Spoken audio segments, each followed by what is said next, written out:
Good morning, good afternoon, good evening, wherever you are dialing in from.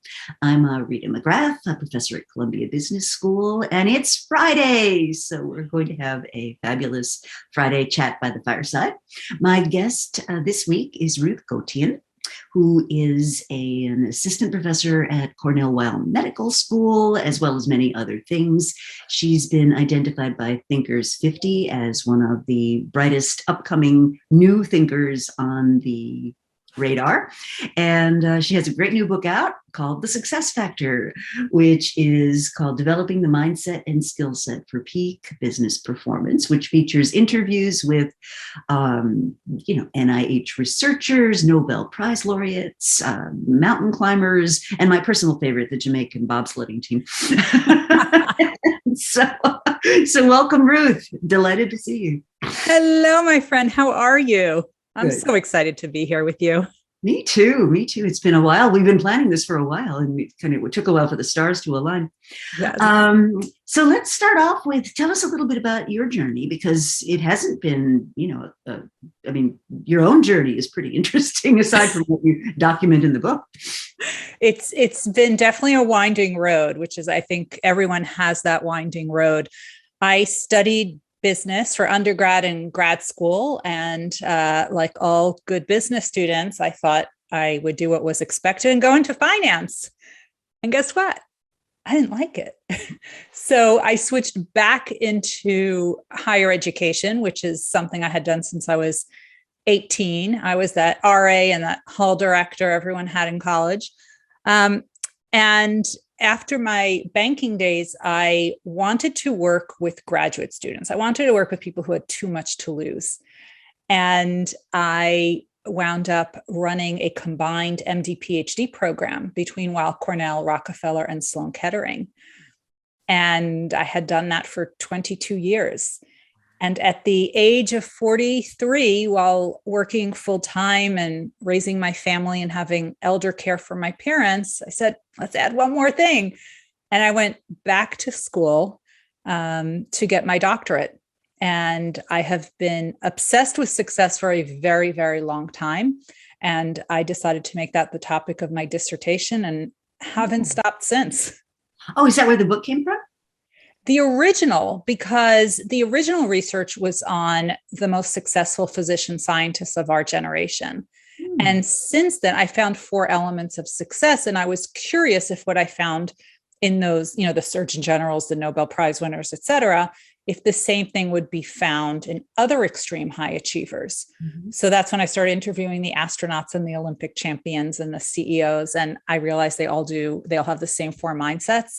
And that's where the book came. The book was actually at the push and recommendation of the former Surgeon General of the United States, Dr. David Satcher.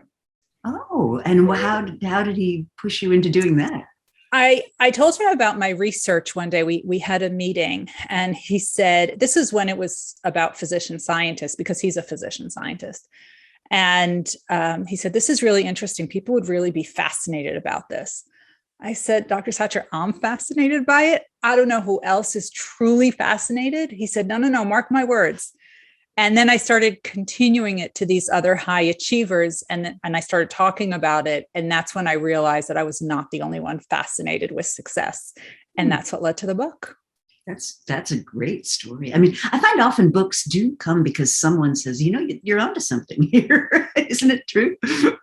Yes. And, I, like most people, I didn't think it was ready, right? It wasn't perfect enough. And in March 2020, I actually got that phone call that no child wants to get, which is, come quickly, daddy's in the hospital. And I flew over, and as I was sitting by his bedside, I had my laptop open, and I was working, and he kept asking me, are you getting ideas for your next book? Because my first book on medical education just came out. I said, no, I'm really just looking for ways to keep you alive. And he kept asking, do you getting ideas for your next book? Are you getting ideas for your next book? And when he passed away in August 2020, I finished sitting Shiva, which is the Jewish mourning period. And a publisher reached out to me about writing a book. And I knew that was my dad nudging me to write it. So when I have the Surgeon General telling me and my dad's nudge between the two of them. Well, good for you. Good for you. So I'm curious about the research, the original dissertation research, because certainly in my world, writing kind of qualitative work is the bar to success is much higher than if you've got some sort of data set that you can number crunch. Is that the same in your world? It's definitely different. And I think that those who do qualitative research and those who do quantitative research are always at odds as to whose is better, whose is stronger, whose is more prestigious. And you know what? I say the most prestigious is actually mixed methods when you can combine the two. So I made sure to combine the two. But most of the research was actually qualitative research, which really means it's just a different way of thinking about data. We're trying to dive into the why, which means we spent hundreds and hundreds and hundreds of hours interviewing people and then looking at the transcripts and coding. There's actually a way to code this kind of data and seeing what we can discern from that. So it's a lot of lonely hours of you and the laptop staring at it, but you just love the people that you're interviewing so much because you have now pulled apart every single word that they've said and really dove into their why. So I'm a tried and true believer in qualitative research, but I have my quantitative research buddies very close at hand so that we can collaborate, because one of the things I love doing more than anything is collaborating with other great people. That's terrific. Well, one of the things that, and I'm a qualitative researcher myself by and large. I mean, I've done both. But one of the things that I find very frustrating about certainly academic research overall is that most of it focuses on lagging information. And if you think about indicators, right, we have leading indicators, kind of what's going on right now, and then lagging indicators. And most of the quantitative research is parsing data sets that you can't change. They're not telling you anything about the future. And I find that very frustrating. But so let's talk about the book. Let's talk about what your findings are. Yes.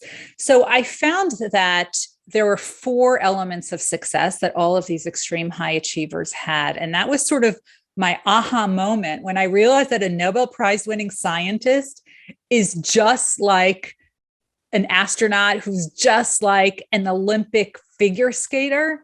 They're all doing these same things. That's when I realized I was onto something. And they're not habits, because we can't copy other people's habits, which I think is where most people fall short. But we can emulate their mindsets. What can we learn from those experiences, from the habits that they have?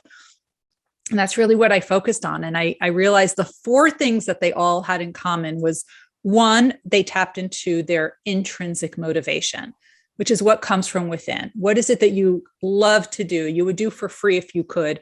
You're not doing it for the awards, the rewards, the promotions, the diplomas, the Nobel, because if you did, you would have quit once you got it. And I don't know of a single Nobel Prize winner who stopped doing science just because they won the Nobel. They love doing it. Most of them are completely astonished. They're astonished. Their day continues like it's any other day. They're running lab meetings and submitting grants, et cetera. So they have tapped into their intrinsic motivation. That's the first one. My dad used to tell a great story. So he was a organic chemist, PhD, 100 patents to his name, really brilliant guy. And he was working with all the other chemists at Xerox back in the day. And he used to come home and say things like, "Oh, I had a really interesting moment today." I said, "What?" He said, "This Nobel Prize winning scientist walked up to the administrative assistant who kind of ran the group, and he said, 'I'm going to go to lunch now, and then I'll stop by the men's room. I expect to be back at 2:00 because she had I need to know where you are.'" I thought that was hilarious. Anyway, intrinsic motivation. It sounds like she kept them on a short leash, right? And they listened to her. So intrinsic motivation. And the second one is perseverance. It's their work ethic. It's their resilience. But it's not those sexy terms that we're hearing about. It's really how they're viewing challenges. They don't say, "This bad thing happened. I think I'm going to quit. I didn't get the results I wanted. my manuscript was rejected, my grant was rejected, this merger was rejected, whatever it is, they don't quit. They use that as data. Mm-hmm. And they say to themselves, what is the strategy I have not thought of yet?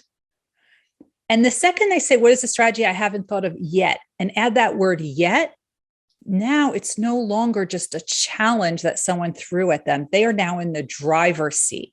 And that makes a big difference. So if you think about all of the athletes who were training for the Olympics, where every day is scheduled, just like that admin did to your dad, right?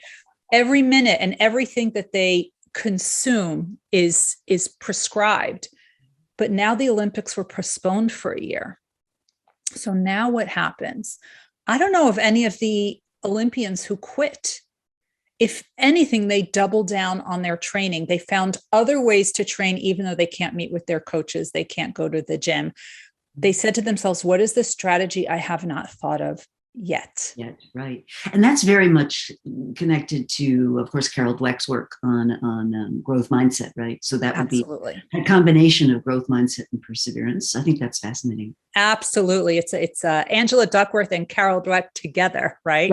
Right. Well, the other thing that I think is really super interesting about that is if you go at your tasks with that mindset, the amount of agency that you feel is that much accelerated. And I think one of the big things we're seeing now is, the Great Resignation, people reporting being burned out, so much going on. And I think a lot of that comes from really feeling like you have no control, that you just are not in control of situations. And what I picked up from your book was, well, here's a way of feeling like you are in control, right? Like it's up to me to come up with the next strategy for this. Absolutely. And the last third of the book is really all about action steps, because I can tell you what to do, but if I don't teach you how to do it, it's not going to happen because there's that missing link. Mm-hmm. So I needed to find ways to actually teach the reader to implement all of these things in their own lives, realizing two important things. What works for you, Rita, is not going to work for me. Mm-hmm. We're different people. Yeah. Right. And what works for me today is not going to work for me the next time I have a transition in my life, a new job, a new home, a new partner, another child, a pandemic. Transitions are a time when we start to reevaluate our priorities, which means action steps from the past may no longer be relevant and we need new ones. And that's why there's a buffet of options for each of the 4 elements of success. Yeah, we talked about 2. So we talked about intrinsic motivation and perseverance. Yes. Maybe just fill in the blanks on the other 2. Sure. So the third one is a strong foundation, which is constantly being reinforced. What you have done early in your career, you're going to continue doing later in your career. You never forget those basics because that is what makes you so good. So for example, Neil Katyal, he's an attorney who has argued 45 cases before the Supreme Court of the United States. He does the same 3 things before every single case. The first thing is he prepares a binder that has the answer to every single question that he could possibly get asked. And he brings that binder to the court and puts it on the table right in front of him. He said he's never opened that binder, but preparing it has prepared him for the case. Then he has multiple moot courts. These are simulated court environments that he does before every single one of those court cases. And finally, the night before the opening arguments, his kid's bedtime story becomes the opening arguments of the case, because he said if a child can understand it, the court can understand it. And for every single one of those 45 cases, he's had that same prep, same exact prep. And if you think about the athletes do the same thing, they do the same warm-ups, right? I spoke to Ryan Millar, gold medal volleyball player. He said the warm-up that he did before the Olympics, it's the same warm-up he did in his backyard when he was 7 years old. Mm-hmm. Strong foundation, constantly being reinforced. Mm-hmm. And last but not least, that takes a lot of discipline, though. I mean, when I look at people that really that I see as being very successful, what you do see is this discipline about how they go about things, right? They're disciplined about their time. They're disciplined about their energy. They're disciplined about what they say yes to and what they say no to. And I think that's hard, right? I mean, to lose weight, eat less, move more. Like that's easy, right? To actually do that thing is really hard. It certainly sounds that way, but what they have understood is they don't try to do it on their own. Okay. They have a team of people who will help them, and we can actually learn from that. And this is where that fourth practice comes in, which is they are constantly open to new knowledge. So if you think of all the billionaires, Warren Buffett, Bill Gates, Mark Cuban, they're known for reading 3 to 8 hours a day, but it's not the reading that has made them billionaires. It's opening their mind up to new knowledge and making connections that other people don't yet see. And they're willing to get that data, get that information, get that knowledge from anyone who has it. It doesn't have to be another billionaire. It could be a college student if that person is the expert right there who can teach them something. So you can certainly learn from reading books, reading articles, LinkedIn Learning, podcasts, webinars, fireside chats, such as this one. Hopefully people are learning something. And webinars, and of course, talking to other people. Now, all of these high achievers, they're not sitting in a classroom anymore. That's not realistic for a lot of people. So the learning is done informally. It's what we call informal learning. And they also surround themselves, this is going back to your earlier point, with a team of mentors, people who believe in them more than they believe in themselves. Now, if an astronaut, a Nobel Prize winner, and Olympians can have this, why do we think we're better than that and we don't need it? So this is why I encourage everyone to really surround themselves with a team of mentors. That's a great point. That's a great point. So Wim Burke, one of our regular visitors, wants to know if individual success translates into team success. Look, it's very much, it becomes addictive, right? If I want to start working out better, I want to then work out with people who are top in their field, because that will really rub off on me. I'm not going to take as many breaks. I'm going to push myself a little bit harder. And this really is, you are the average of the 5 people you are around. That's how you make yourself better, but that's how you can also make your team better, because you are raising expectation of what good looks like. I think too often we are aiming for average. We're always saying, what is the baseline, right? What is that baseline metric? And I say, forget the baseline. Baseline's average. Who wants to be average? Look at how you can exceed that baseline. And trust me, other people will see it and they'll get on board as well.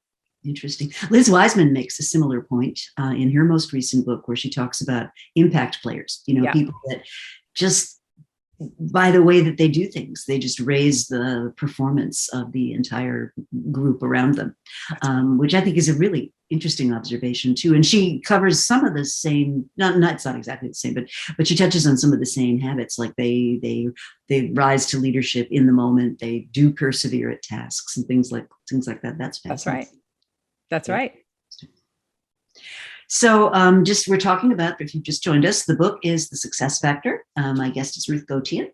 And so let's talk a little bit about some of the things people need to do to, I guess, leverage these 4 things, right? Well, some of the practices you talk about toward the end of the book. Yeah. So there's actually things that you can do for each of the 4 elements, but I really encourage everyone to start with that first one, with that intrinsic motivation, because there's research that comes out of the Mayo Clinic that says if we can spend just 20% of our time doing what we love, the other things won't deplete us as much. And there's actually lower rates of burnout reported. So you really only need to spend 20% of your time doing that. So what are the ways that you can tap into that? And I think too often we mix up being good at something and being passionate about something, right? I was good at finance.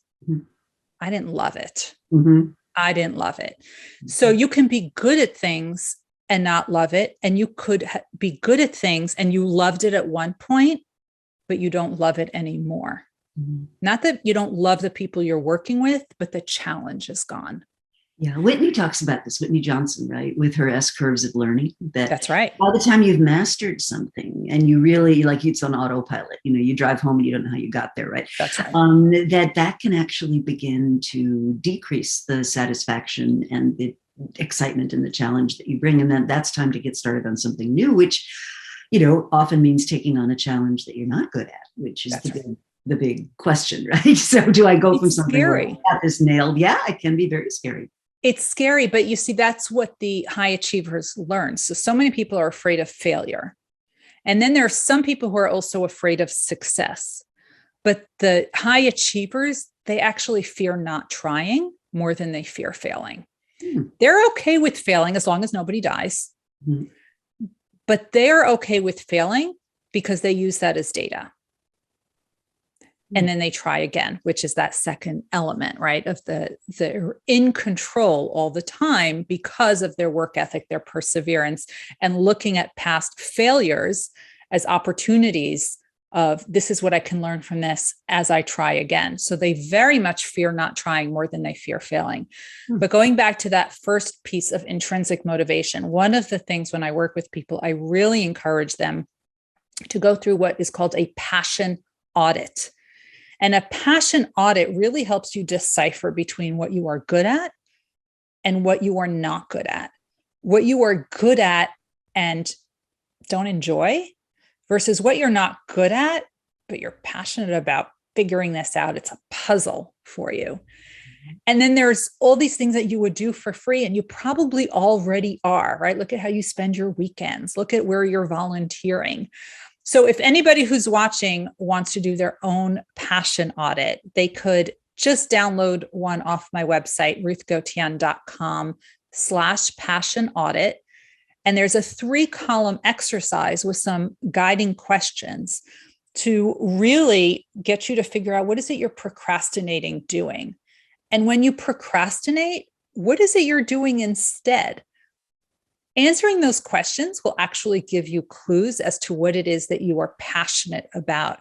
And that's just one of the action steps. Now, almost every single time I work with someone and we do this, we find out that they're not leveraging what they are most passionate about. They're doing it on the fringes of their time. And we are looking for ways to actually bring that into their work. And many organizations love that people will bring what they're passionate about, because it actually elevates the entire organization. And I found a few times that. Yeah, I talk about that. I actually wrote a piece called, can agile working make wherever you work a better place, right?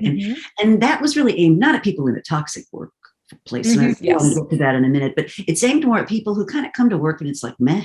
Exactly. And so how can you bring something that is really valuable to you into what you do during the working day? Absolutely. And, this is what is so great, because people are open to ideas. You can't expect the leader to have all the answers. So coming to them with ideas of what you want to do and how you want to do it could be great. I have someone who said they wanted to start a podcast for their department. That's fantastic. That's fantastic. Imagine a leader hears, this is something that I want to do. I'm willing to take ownership of it. Great. Go for it, right? So coming with these ideas is great. Now, I will caution everyone who's listening. I have done this with some people a few times, myself included, where we realized that what we were doing is not what we want to be doing. And that's when it was time for a shift in the career, a shift in what you are doing. But this is actually great, because this is data that you can use. And instead of going to work with that, as you said, that meh attitude, right, of just another day, it's another vanilla day, now you get to put your sprinkles on it, right? Because you can either infuse things into what you are doing or see what new challenge you can find. That's such great advice. And I think fear holds a lot of people back. Yeah. So one of my colleagues is Amy Edmondson, who writes about psychological safety. And she says, look, why don't you just train yourself to ask continuously, what's the worst that can happen? Right. And when you do that, what you find is a lot of times the worst that can happen is somebody says no. Somebody says, well, we're not quite ready for that yet. Somebody says, well, we don't have the budget for that. But at least you're on record as having articulated whatever it is you did, the need for a raise, the need for more responsibility, whatever. That's right. And you planted a seed. Right. Yeah. So do you see these success factors have any kind of gender influence? So I think where the influence is how people define success, which was my earlier research. And that's where that mixed methods research came in. It was not part of the book, but what I can tell you is that the definition of success is like perfection. It's a moving target. And everyone has a different definition of success, which is problematic in the workplace because very often we are working towards a definition of success we don't believe in. Mm. Now, this is where gender really plays a role because men and women look at success differently, what it is and how to achieve it. Huh. And it was interesting because the women kept saying that they want the objective metrics of success, right? What you can count, while the men considered the subjective measures of success, right? How curious you are, how bold you are, your reputation, right?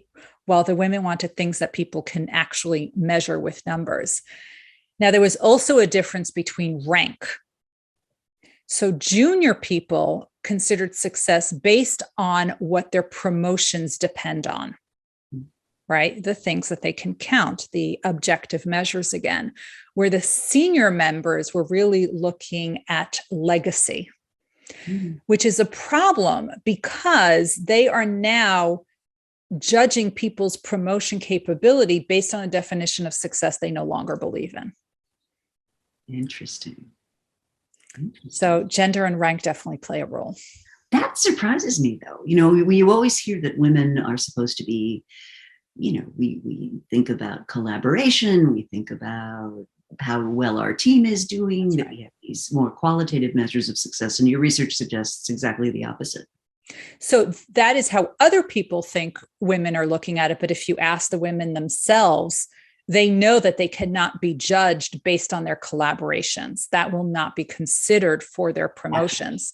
So they said, judge me based on things you can count, so that therefore it's black and white. Well, this is so interesting because one of the things that to me flows over into our leadership choices, who we choose to elevate as leaders. And I'm working with an organization right now that is really trying to increase the diversity of its senior ranks. And they have a very cookie cutter image of what a leader in that organization is like. And he is tall and white and, speaks with a deep voice and has a lot of confidence and, and a certain age.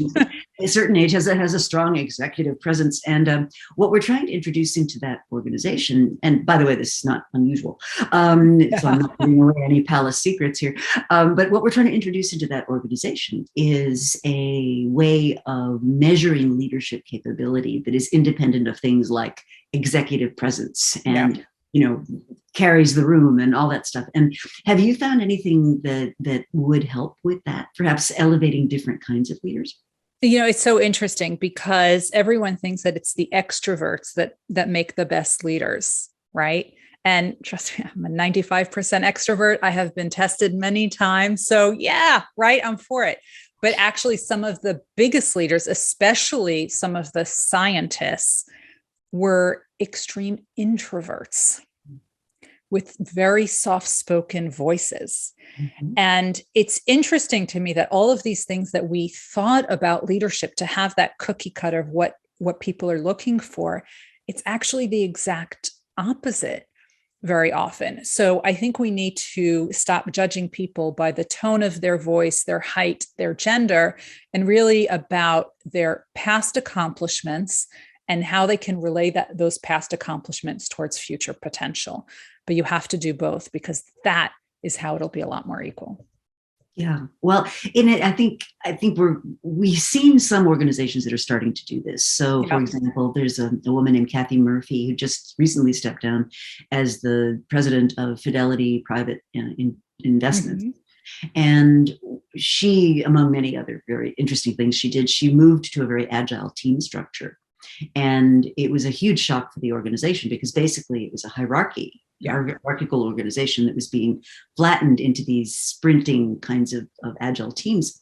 And it required people to say, I'm willing to step out of my, level 2, rank 4, grade EQ Yeah. role and into a leadership role where I'm leading these diverse, permissionless teams that are doing work without having to get my permission. And actually, they're doing work that they pulled into their teams without my having to assign. I mean, for a lot of these leaders, it was like their heads were going to explode. Yeah. But what she did was she actually did a very rigorous assessment using Liz Wiseman's work on multipliers versus diminishers. Yep. And what she found was exactly what you found as well, which is a lot of times the multipliers are people who they're not extroverted. They bring out the best in other people. They don't have all the answers. They don't try to give their team the solution. They don't try to add too much value, right? As Marshall would say. Right. And I find that so interesting because, as Thomas Music would argue, is so many incompetent men become leaders because we value those other things, right? It's sort of we confuse confidence with competence. That's right. And I think we also have to realize that there's different leadership styles for different times. Mm-hmm. And that's when we saw, especially during the pandemic, was some leaders thrive and some absolutely tanked. Mm-hmm. Because crisis leadership is very different from regular leadership. Usually, in our everyday non-pandemic times, you want a leader who encourages people but doesn't tell them what to do. Right. They're able to pull the best out of each person because they can see things the person themselves doesn't yet see. But in times of extreme crisis, when people are afraid for their safety, that's when we need a battle time leader. This is when the one time we want to be told what to do and how to do it, because our brain cannot handle one more stressor. We cannot handle one more decision. And especially for healthcare workers and all the frontline workers who were working during the peak of the pandemic, their brain was on overdrive. They just wanted to be told what to do, how to keep themselves safe, how to keep their patients safe, how to keep their family safe. This was not a time of let me pull the best out of you. This was a time of let me keep you safe. Right. And knowing how to make that pivot is hard. Well, and Tom Colditz talks about this. He wrote a fabulous book called Inextremist Leadership, and he makes the observation that the movies betray us. Yes. That the movies, when you look at a leader in a movie and they're in a crisis situation, mm-hmm. they're banging the phone down, they're yelling, they're running around all it. And what he would observe is what really great leaders do in a dangerous situation where people are concerned for their safety is they reduce the emotional temperature. That's right. Get people focused on something other than themselves. So this is where the tell me what to do comes in, right? Yes. If my job is to take this pen and move it from here to here all day long. Like, just tell me to do that, right? Yes. And I think it's absolutely fascinating that you do have this shift in style. Tom would also say, though, that to be effective in a battle situation, in a wartime situation, you need to have built up the trust bank in advance in a peacetime situation. That's right. That's so true. And look, I think this is at the end of the day, at peace or war, pandemic or not, people like to work and people like to follow and people like to collaborate with those whom they know, like, and trust. Mm-hmm. And the one thing we can do every single day is work on our relationships so that people can know, like, and trust us, and we can know, like, and trust them. Because when that happens, incredible things happen. Incredible things happen. That's why I love our Thinkers50 community and our 100 coaches community, because these are people who technically should be competitors, but we know, like, and trust each other. And that's why such incredible collaborations have come through from those communities. Mm-hmm. And if that can happen between competitors, technically, then why can't that happen in the workplace? We need more of that. Absolutely.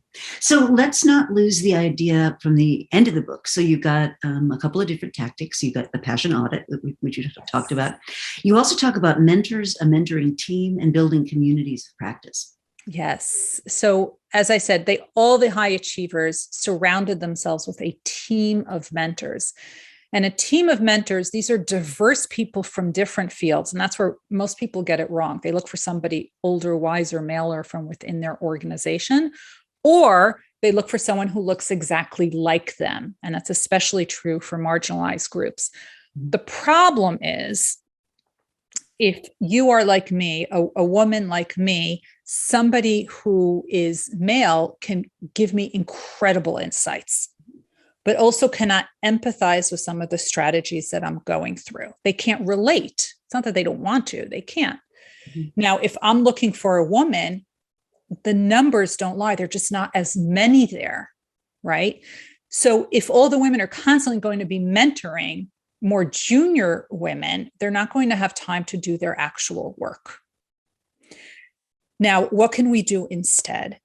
Is we really want to diversify our mentoring team so it's our own version of perfect.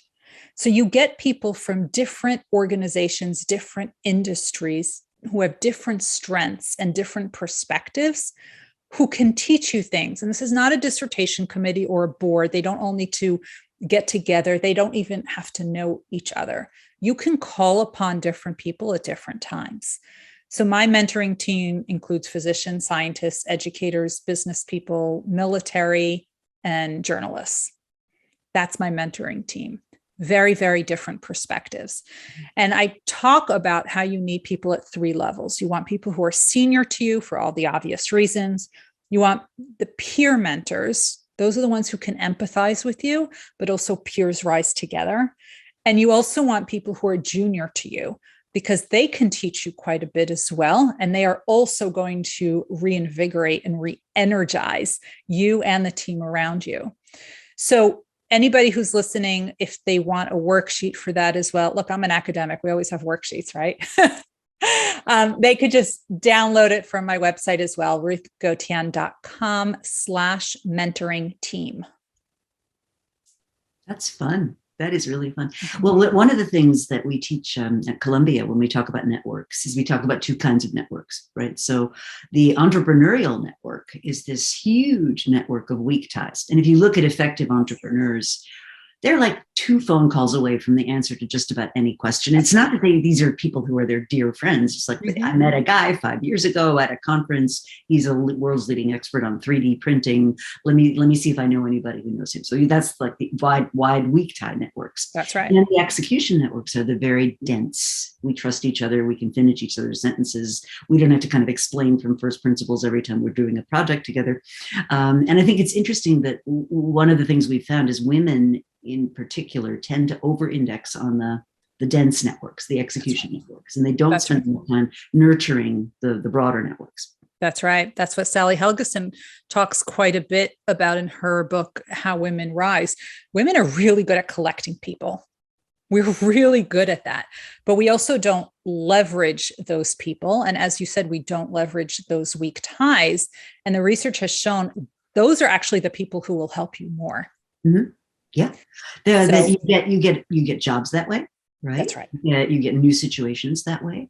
And I mean, one of the things I try to do when I'm mentoring younger people is create those connections. Right? Oh, you should meet so and so. And I remember when I was an assistant professor, I'd go to like the Academy of Management or something, and at the academy they would have these drink tickets, and so I would buy like a whole string of these drink tickets, and I'd walk around the big opening reception, just introducing these PhD students and young scholars to other people who were more senior that I happen to know.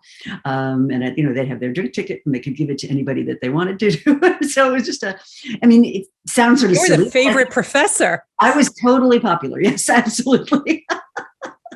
But I mean, it sounds trivial, but it's really important. If I've met you, when we've had even a 5-minute interesting conversation, I'm much more likely to remember you. I'm much more likely to say, somebody asked me about law. Maybe that person would be interesting. So it's I think we undervalue sometimes how much those introductions and meetings mean for people. It's so true. And I think that the problem that most people have, the biggest challenge that I hear from people is that they don't know how to initiate these conversations. And it becomes awkward. And do we really need to talk about the weather? And no, you don't. That's why I actually give conversation starters, because it is very, very challenging. My most popular article ever was actually in Nature. And it was titled, I'm looking on my wall because I framed it because it was that popular. It's called Networking for Introverted Scientists. Now, it could be scientists or any other profession. At one point, it was in the top 1% of all Nature articles. And Nature is a pretty big journal in the scientific world. And it is such a challenge for so many people. And I do want to give you this strategy to anyone who's listening. First, when you meet someone, please don't ask them for anything. Don't ask them to help you, because you have to get them to know, like, and trust you. That is what you are doing. You are working to develop a relationship. This is not a transaction. So forget going into a cocktail reception or any reception or any dinner party with the mindset of, I have to get this as a result. I have to establish this. I have to accomplish this. No, you don't. You need to only work on meeting people and developing relationships.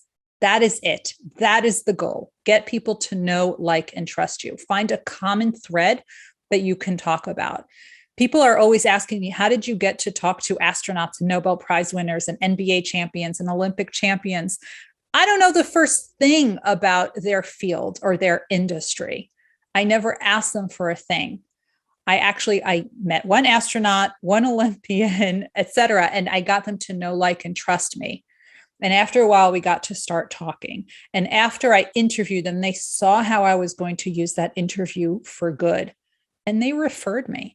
So 95% of the people who I interviewed in the book, which has some pretty well-known people in it, they were referrals. I was going to ask that. You have to talk to all those people. That's great. So let's talk about this moment where we are. So it's May of 2022, for just to put this in historical context. We're 2 years in plus to the pandemic. We've got disaffection in the workforce. People are saying, work is horrible. It really stinks. And to me, I think a lot of the advice in the book could make that better. Like, you can take your own sense of agency and bring that to wherever it is you're working. But also, we're starting to see, like, I'm returning to the classroom. We were just talking earlier about, like, I commuted 2 full days this week, and it has knocked me for a loop. Like, I had not calibrated somehow what I was trying to get done this week with travel again. So right. Is that happening to you too? It's happening. And I want to tell you, after presenting on Zoom for so long, to actually teach in front of real people, I was so excited that I started saying yes to everything, forgetting that I am now 2 years older. I have been mostly sitting for 2 years. I forgot what that travel is like. And I forgot certain things, certain props I used in my workshop, et cetera. But I also realized that I had some of the workshops that I did. I had the same plan. Obviously, I made some adjustments. But what I realized was, and I had my, anyone who teaches, you usually teach, basically what you're doing every minute, right? You have that all planned out, especially if it's a half-day workshop. I actually had it out because I realized that things I used to give 30 minutes for, I now needed to give 20 minutes for, because the participants' attention span has decreased. And that was something that I hadn't expected. So I needed to make adjustments on the fly. I also made notes so that the next time I do this, I can actually keep that in mind. I also realized a lot of hotels got rid of desks, which is a problem because I used to do a lot of work in hotels. I have noticed that. Absolutely. Yeah. They make you perch on a little coffee table or something. Or work out of bed, which I know a lot of people have done for 2 years. But for those of us who like to actually sit at a desk, we miss the desk. That's funny. So we've had to make adjustments, and travel has been rough, and I have to, I've forgotten a few things, but I guess it's like riding a bike. After a while, you get used to it. You're just going to forget some props and have to make some last minute purchases and run back to the airport if you forget your picture ID, but it'll come back. Rookie mistakes, right? So I'd love to kind of get your sense of what guidance you would give, particularly to younger people. I get asked a lot, like, you've got someone who perhaps is just starting out in their career, maybe a few years in, but they're looking at this array of choices, and it seems a lot more diverse to me than perhaps the choices I felt I had going like out of college or whatever. And looking back, I think I intuited a lot of what's in your book and sort of followed the winding path there. That way. But it would have been helpful to have more of a map. Yeah. As long as your map has an eraser and you can change your course. So I think one of the things, and look, as a mom to 2, almost 3 college kids, I can say your path now is not going to be the same as the path it'll be in the future. But one thing that you can realize is if you follow your passion, what you are truly interested in, you will get there and figure out what it is that you need to do in order to get there, and surround yourself with people who will support you and be your cheerleader in order to help you figure this out, because you don't need to figure it out on your own. And if you want to see what's out there, what opportunities exist, because half the time we only know what we see, we may not know what else is out there. So I encourage you to listen to other people, talk to other people, take those LinkedIn learning courses, listen to the webinars, listen to podcasts. Your mind will open up, and all of a sudden you will start being aware of things you didn't even know existed. And before long, you're going to start making those connections between 2 disparate things that you hadn't realized can be combined, and no one else did either. And that's what will put you on the road to greatness. That's fun. That's really fun.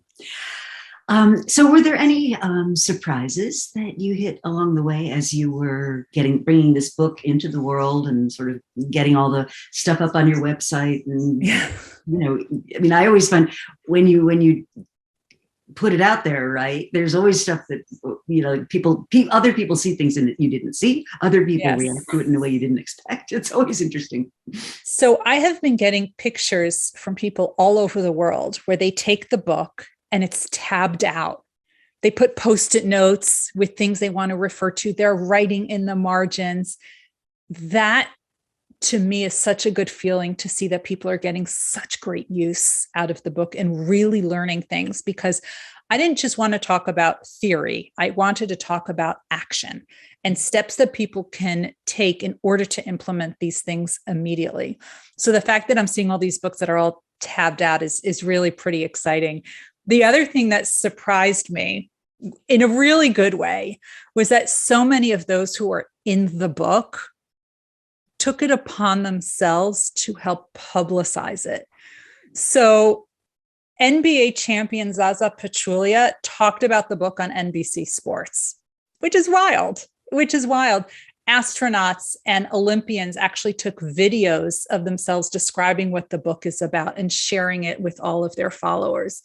Little old me writing the book in the middle of the pandemic while mourning my father, and it was just me and the screen. I never thought it would have this reach. I just wanted to write something good because a Surgeon General suggested I do it. My father's nudge was there. This was actually the time. So I wanted to write a good book. Never did I imagine that it would have this ripple effect. But, my mentor told me, and Dr. Fauci said the same thing to me. He said, do something important, not just interesting. And I feel I've picked something important, and I'm glad it's having that ripple effect. Yeah, I think people are interested in what does success look like, and in a very fractious time, a very polarizing time. I think you found some themes that everyone can look at and say, yeah, I can see that in myself. I can see that in others. So we're looking at I mean, is there any advice you'd have for somebody who feels that they're just stuck? It's a toxic situation. They can't get out from under it. They're in a bad place in terms of their ability to command a salary, whatever. Is there anything that you might suggest somebody like that could start to work on? Yeah, I think the first thing is to help put things in perspective and figure out what it is that you can control, because not everything is out of your control. And I think those are the first things that you need to start doing, because high achievers work incredibly hard to control what they can control. And they don't worry about things that are out of their control. And I think if you can start figuring out what is in your control and leveraging that, you will see things start to change in your favor. That's interesting. That's very interesting, because I do think a lot of people feel this sense of lack of agency. Just that's right. All these decisions get made for me, and I'm not in charge of them. And maybe that's part of what this whole Great Resignation issue is, right? Which is people trying to say, I don't need to be in this situation, which I'm not passionate about, I'm not happy about, I'm whatever, and feeling more empowered to do that. And I'm wondering where that's coming from. My personal hypothesis is I think we've kind of gotten to this point for many jobs in the economy where they're just terrible jobs. We're treating people like poorly performing robots, and we're not making the best of what human beings bring to a situation. That's right. That's right. And I think what worked before is not going to work now. Mm-hmm. And the leadership from before is not going to work now. Mm-hmm. And every time there is a pivot, this goes back to a new job, a new house, a new child, we start to reprioritize things. And that's what the pandemic did for a lot of people. The difference is it happened in mass. So it wasn't an isolated incident here. This one had a baby, this one got married, this one moved, this one lost a parent. It wasn't these isolated bubbles that happened. It was happening to everyone, and everyone said enough at the same time. And that's why it had such a shock to everyone. And that's why I don't think we can go back to exactly the way it was. We need to find a happy middle. Yeah, it's a real inflection point. I think, that this, and I hadn't thought about it that way before, that, that it created this break in what was, right? It disrupted the continuity of perhaps open thinking. That's right. Very interesting. So what are you working on now? What's next? Well, definitely going on the book tour, which is really exciting, and writing and talking more about this, and getting ideas for book number 2 and 3, or 3 and 4. Oh, wow. And do you think it'll be something similar? Something with success and mentoring seem to be my go-to topics. That's what I'm most obsessed about. That's great. And in your day job? And I have a day job, yes. How would the day job go? What do you do in your day job? It's not too dissimilar. My job is to make people successful, and teach them different ways in which they can do that and help them become successful. So I do a lot of the leadership development, faculty development. I publish with a lot of our faculty because I enjoy writing, and because getting an idea and putting words to it is not as petrifying to me as it is to other people. Other people just don't like it, and they just freeze. Mm-hmm. I don't have it. You can start talking, and I can start building that into a story in my head. And I tell people my commute to the office is actually when the story starts coming together in my head. And then I run and then to the office, turn on my computer, and I can't type fast enough. Mm-hmm. But once it's in my head, it comes out. And that's how the Forbes articles come out so quickly, because once it's in my head, no problem. Yeah, I've been in a few of them. I have. Thank you very much for that. So Ruth writes a regular column for Forbes, for those of you that want to follow her work. I find I learn a lot when I write. Me too. Some of my colleagues, they hire ghostwriters, or they have co-writers, or they do like the outline and somebody else fleshes it out. And I find that I can't learn that way. I guess maybe it works for them, but not, it doesn't work for me that way at all. I would love someone else to edit my work, but the writing is me. Yeah, that's different. No, I'll never forget. I was one of my best editors ever, is a woman at Harvard named Melinda Marino, and I had written this book, and it was written around the phases of competitive advantage. So you create a competitive advantage, then you exploit it, then it's done, and then we were like nearly at the end, and she kind of looked at me, she said, this is just not working. And I was like, excuse me. And she said, no, what you need to do, it was written kind of this way. And she said, no, really, to make it work, you're going to have to write it this way. Yeah. And it ended up being, she was totally right. I mean, it was the right way to approach it. And it was a much more powerful book as a consequence. But boy, oh boy, that's a few months of distress. Let's just put it that way. Rita, I feel your pain because my chapter 1 was rejected twice by my editor after I had a book contract. Uh-huh.